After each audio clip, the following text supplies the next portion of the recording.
દાહોદ જિલ્લાની નાની ખજૂરી પ્રાથમિક શાળામાં કોટનું ચણતર કરતા મિસ્ત્રી મજૂર આ વડીલોને સરસ મજાના કપડાં આપ્યા અને મિસ્ત્રીને પણ આ એક સરસ મજાનું પેન્ટ આપવામાં આવ્યું। હું વણજારા સુરેશકુમાર પનાલાલ હું એવા વ્યક્તિઓને શોધતો હોઉં છું કે જેમની પાસે નથી અને તેમને જ સારી એક વસ્તુ મળી રહે તે માટે આ બાળકોને પણ એમને એક એક જોડ કપડાં એમને મળી રહે તેથી તે સરસ પહેરી અને શાળામાં દરરોજ આવતા થાય।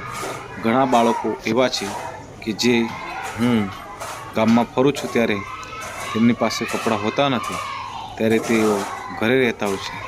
હું એવા બાળકોને પણ જઈને મળી અને એવા બાળકોને કપડાં એક એક જોડ આપું છું। દરેક બાળકોને ભણવા માટે